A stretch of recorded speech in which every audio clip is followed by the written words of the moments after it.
companionship of others to thrive in life, and the strength of our relationships has a very big impact on our mental health and happiness.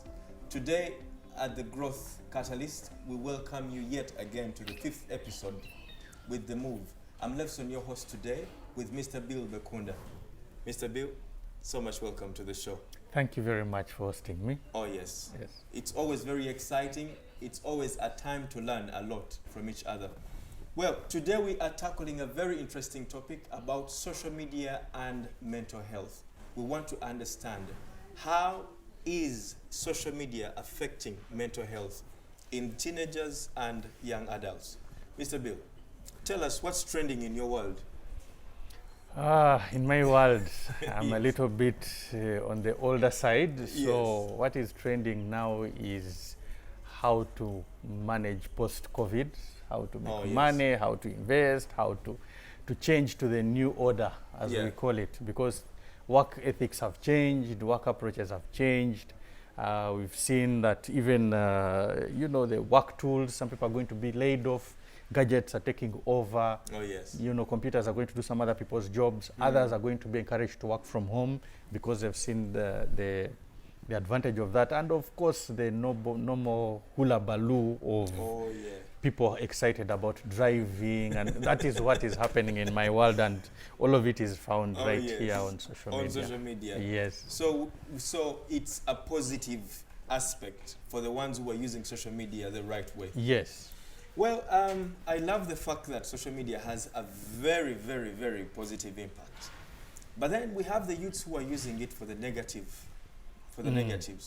Yes. Now, today, let's talk about the good impact of the social media. Okay. I didn't know you. You didn't know me. Yes. I saw you online one time, by the way, Mr. Bill Bekunda. And what's that organization you're working with? Healthy Youth Lifestyle Options. That's Healthy my Youth. organization. That's your organization. Yes. Yes. And then we had to meet physically. I didn't understand you really well online, but then when we met physically, we created that relationship. Yes. Now, we are talking about the strength of relationships. Now, tell us about the goodness of social media. Okay, to understand social media, especially before even, I just want to get from the social media some information which would be helpful to understand what social media, the impact it has. So this is a very short statement. Social media is a big part of many teenagers' lives, and these are just teenagers. Yeah. A 2018 Pew Research Center survey of nearly 750 13 to 17-year-olds found that 45% of them, 13 to 17-year-olds, are online almost constantly. That means the bigger part of when they are awake. If they are not eating, if they are not bathing, they are online. Yes. And 97% use social media platforms such as YouTube, Facebook, Instagram, or Snapchat. Yes, that shows a big percentage of these people. 97% are on social media. Yes, 45% are on social media from morning till morning. Till morning. You see what I'm saying? Yes. And teenagers like staying awake at night. Oh, yes. If I use my own experience. Yes. Yes. So that is the impact that it has. Now, social media can be a very, very good tool. That's true. It can build you. It can, like you said, connect you. Oh, yeah. I will say I like this topic because mainly I have grown from using social media. When I started in 2014, 2014. yes, I started in 2014. Before that, everything I had done had failed. It was in 2014 when I started rebuilding. And this is how I started. I am an alcoholic in long-term recovery. Okay. Congratulations. Thank you very much. It's been a long, long time. I don't drink, I don't smoke. Yes? So I'm in recovery. And then I wanted to understand everything about alcohol and why it has been overpowering me for these years, for all this time. And so I needed a place where I could, refresh myself, Revitalize yourself. Yes. and write what I knew. And at the time, I had a computer. So what I did was, everything I would read about underage drinking, because I started drinking when I was a child, when I was a teenager. Everything I started learning about it, I would write on a page. I called the page Stop Underage Drinking Uganda. And it was a way of understanding, Yeah. you know, Yeah. what do I remember. So I would write what I would read on that page. Yeah. And people started taking interest on that page. Mm. You know, reading about underage drinking, what is this that this guy is talking about? Yes. And guess what? I got a call, Bill, I have got somebody who has a problem. Yes. My son, my brother's son, my neighbor. Oh, yes. Can you please come and talk to them? From my page.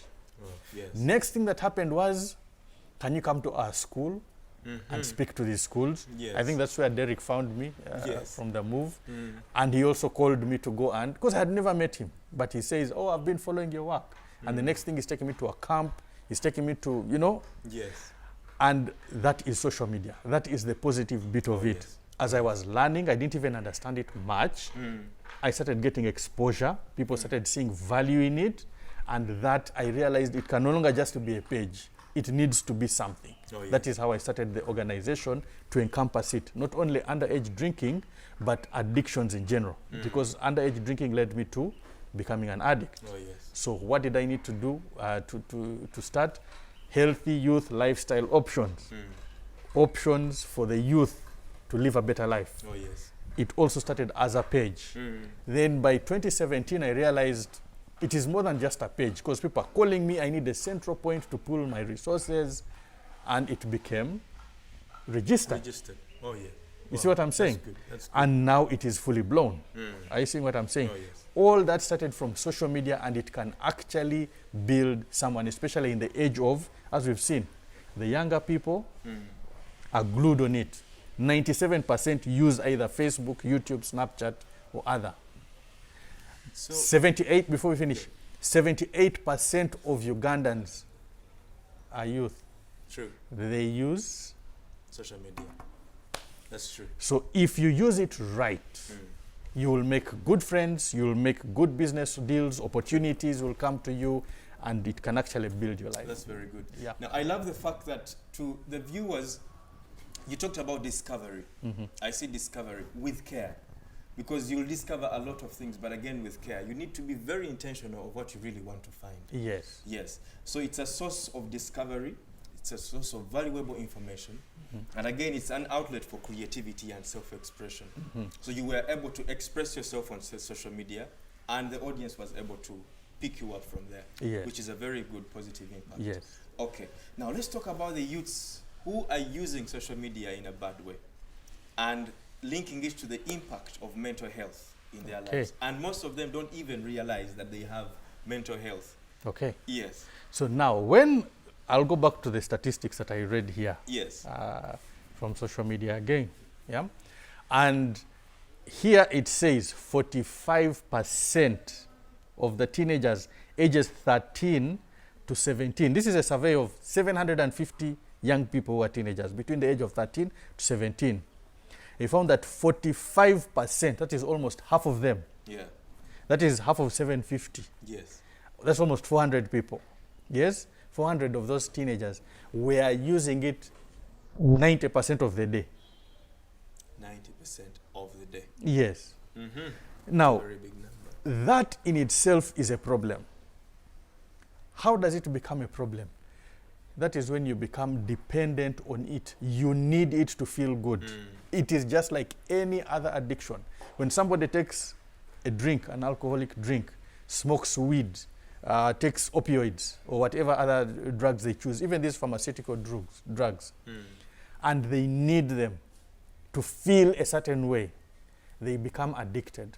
When it is a substance, that becomes a substance use disorder.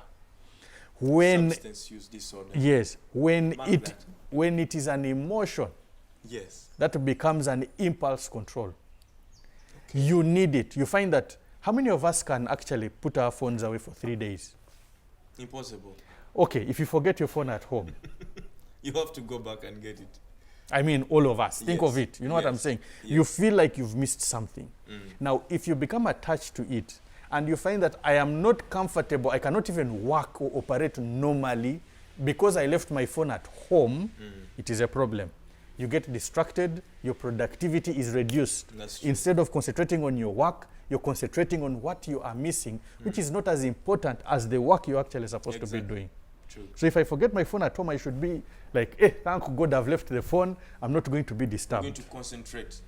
You see what I'm saying? Me, when I want to concentrate, I have to switch off Wi-Fi. Yes. Yes, because I'll be distracted by the incoming, So basically, you Yes. see where the problem Yeah. can begin. Yes. And that is at a lighter level. At another level is when you start accessing the wrong content. I was reading, because I was doing an interview with NTV Uganda, and I was asked a certain question. And the question was related to pornography. And I pulled out a survey which showed that the users for porn sites have more than doubled during this period of COVID-19. Yeah. Because people are at home, people are idle, others couldn't access their girlfriends or boyfriends. You see what I'm saying? There was so much going on. Others, it is just a relief. True. It went up, okay? Now, when you're using it for that, this is, and I'm going to specifically give you an example about pornography and its effects, right? When you attach the image to your brain, a pornographic image, it becomes the desire you need. And there is something about self-gratification. When the desire builds, you need to feel it. So you start using your hands. You start being creative. True. It develops into masturbation, right? True. Now, when you start masturbating, you masturbate using an image. And the more you watch it, the more you try to perfect the image of your desire. That's true. So now, you, especially for the young ones, let me start with that, because the older ones, usually you've crossed a line where you don't go back to that. But now you have created an image of perfection that you want. And you get it exactly the way you want it. The way you want it. True. When you meet a person, say you'll meet her today, you like her, or she will like him, and you kick it off, you become happy, and let's imagine you engage when the time is right.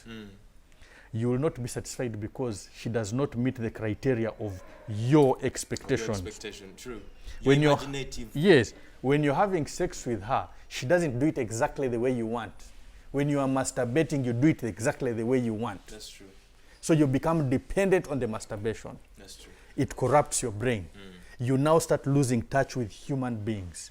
You now recline. It becomes an obsession. Addiction is an obsession. When you get the obsession, it will take you back to where I was telling you the other week about when you lose your keys, how uncomfortable do you become? Are you seeing what I'm saying? Yes. So you need to masturbate to feel good. And I have even read where they say that a man can sleep with his wife, and after that he has to finish off himself Again, because he has that image exactly. implanted in his I brain. have a friend who has that problem, by the Uh-huh. way. She called me. Yes. Yes. Every time they make out with the husband, the husband goes somewhere And finishes and off. finishes off. Exactly. Yes, it happens. Because it is built. And you see, you're getting. Now, today, pornography is not far away. That's true. Now, on that very point, pornography is not far away. I should say I'm a little disappointed about Facebook. The times we joined Facebook, Facebook could take time to even approve your account. You could load a profile picture and it would show you the eligibility criteria of a profile picture.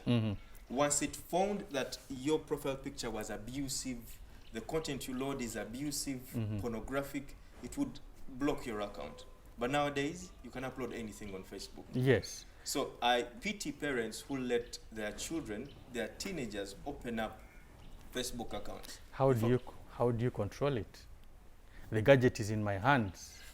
How do I don't have to put my face there as a profile picture for you to know it's me. Here the question is, are you 18 and above, for instance, for certain sites? You put yes. What verification method is there? It's not like walking to a bar and they look at you and say, no, you show your ID. You look young. Because of that, here it is between you and the gadget. What you say is what matters. So with the gadget, these young people can access anything. Anything, true. So the only way to disassociate them from that is not providing the gadget. Exactly. But another problem comes in. You don't give a gadget, your best friend's child has got the gadget. And they share it. oh, I have my accounts, oh, I want likes, and we have seen young people committing suicide because they have taken nudes and then they have been shared, and there are so many things that happen. That is the negative part. Controlling the gadget is very, Very vital. difficult. It needs agreement between adults, between parents especially, to monitor. We are going back to where we started from. Monitor, give boundaries, and Control. yes, they have to make sure that at least starting from their home and amongst their peers, they are doing something about it. That's true. You see what I'm saying? So it is a very difficult thing to get a mobile unit and control it. A mobile unit which has got everything on it. Facebook, you will find what you want to find on it. Are you seeing what I'm saying? But even what you don't want to find, you will scroll and it will come on its own. Exactly. WhatsApp groups. I am on a WhatsApp group of my OBs. We are all different people. There are some who are born again, and there are others who are Pagans, I should say.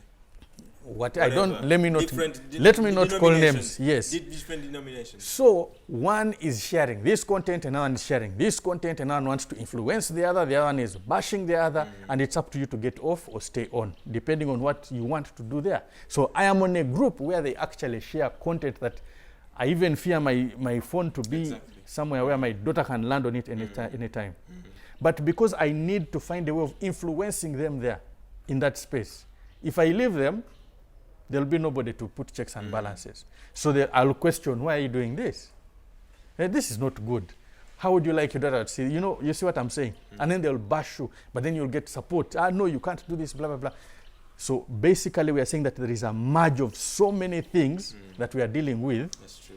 And that is when we turn to God, my friend.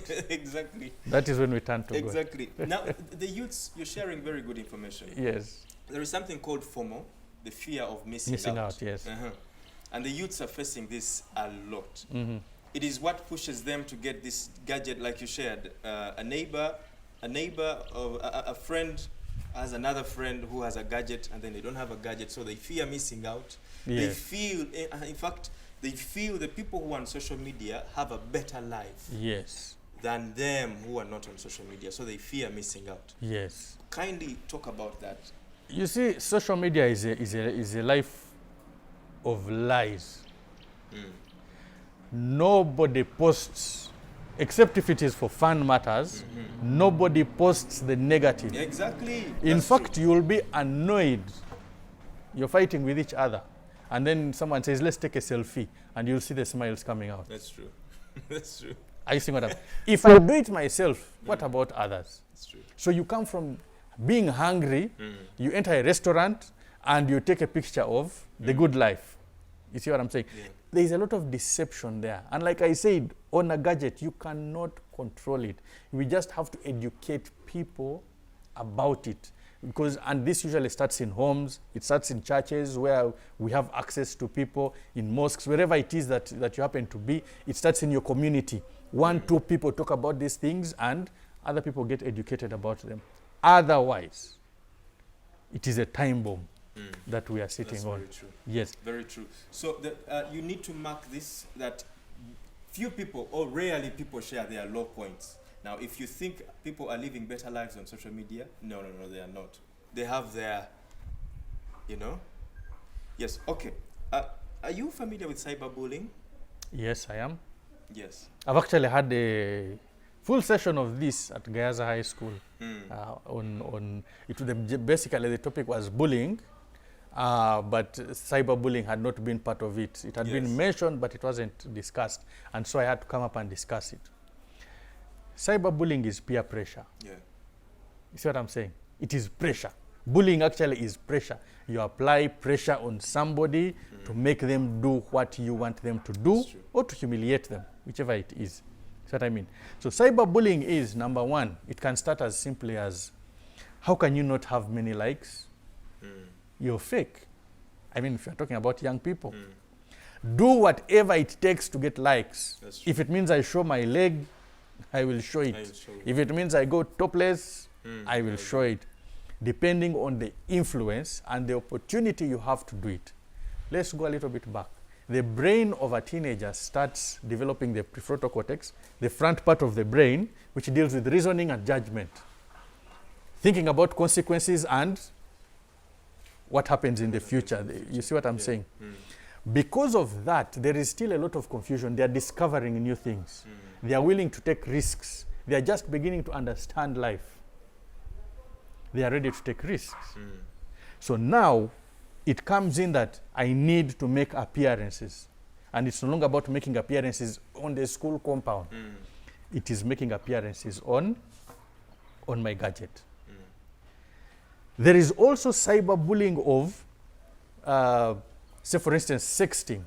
We've heard of that? Yeah. Texting about sex. And sharing nudes and all that. And they put you under pressure that if you don't do it, you cannot be part of a certain group. That's true. And you want to be part of the certain group.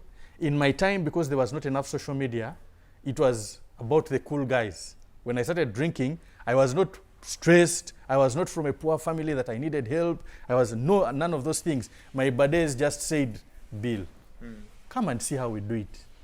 You don't even have to drink. Just come and be with us. And I felt good that the guys who have the best shoes, the best t-shirts, who, hey, you know, we used to dress up with collars up, cutting our hair in crazy ways with lines. I was like, these guys want me. And so I go with them. And I wanted to just sit with them and give them a lecture after, saying, you guys, how can you do this? This thing smells. But then, when I see them getting courage and changing, I'm like, for today, let me take. For today, for that day, I took a sip.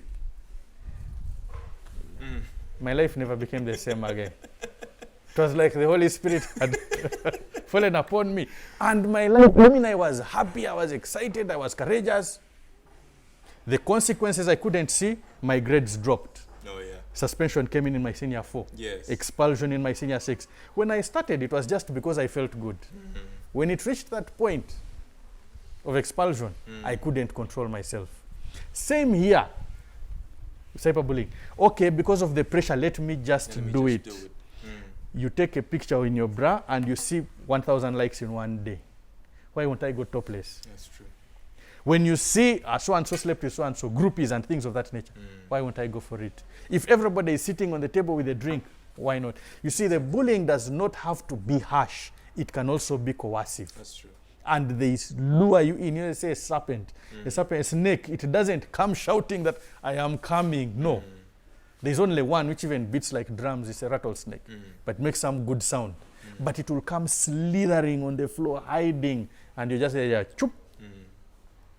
That is the snare. So the youth and young adults, please, cyberbullying will only bring emotional scars in your life. Don't let anyone tell you that you're not worthy. Don't let anyone tell you that you are not enough. You are perfect the way you are. Okay, as we wind up, the University of Pennsylvania found out that the youths, the percentages that you mentioned, the youths who are frequent on social media have the most lonely lives. Yes. How is this connected? You see what social media does? I come from a family. And ever since we started using a WhatsApp group, we stopped meeting. Do you get what I'm saying? Yeah. It's like the one who is in America is right here, because I'll talk to her every day. So you get content with that. So there is less physical contact and there is more physical distancing. True. As long as I know you are fine. Now it is videos. I share a video. They say, hey, Bill, we saw you. You didn't see me. Yeah. I get what I'm saying. Yes. So you find people are isolated and they are now so becoming self-absorbed. When you limit social connection with the physical involved, you become self-obsessed. You increase, what is the word? I keep forgetting it. The inferiority complex increases. Because on the phone, I will tell you I am okay and I'll take a good picture. That's true. When it is live, that's true. It is different. Some people hate themselves when they are not in a picture. That's true. Today we have filters. How many pictures on Snapchat do you see without filters? Now, how do I appear in person? I become less confident about myself because of what the filter is doing.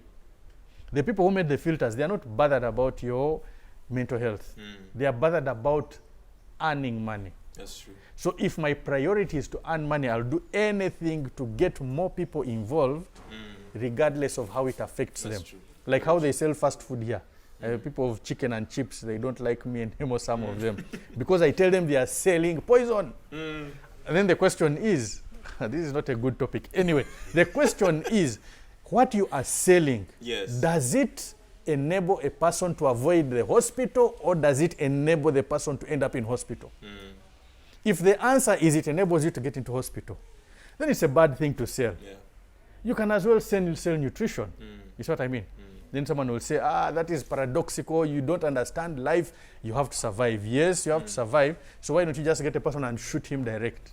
Why do you have to go through corners and give him junk? You try and sell potatoes. It's not about monetary gain. When it is about what I must get monetarily, then it affects what my goal is. That's You see true. what I'm saying? Very true. So this isolation that it causes builds most especially low self-esteem. With low self-esteem, now even when you're going out to meet people, you become anxious. The anxiety slowly builds into depression because you don't feel worthy enough. Your mental health is already being disturbed. When you don't feel comfortable about yourself, what do? People end up going to look for substances that will enable them feel better about themselves. Some take pharmaceutical drugs, some take illicit drugs or illegal drugs, some take licit but dangerous drugs, others take alcohol, cannabis, name it. They're all drugs, but we put them. Others go into destructive behaviors like gambling because they distract you from reality. And there is instant gratification. You get a rush. So you'll be like, let me go gamble. If I have 1K, I'm not feeling good about myself. It is a one-on-one, you and the machine, or you and the football game. You go put your paper, put there. If you get, you get. If you don't, you'll be like, aha, I missed because of this. Let me go back. So it leads to self-destruction. Either you end up getting an impulse control disorder, or you end up getting a substance use disorder. And that is the trend, basically, and unfortunately.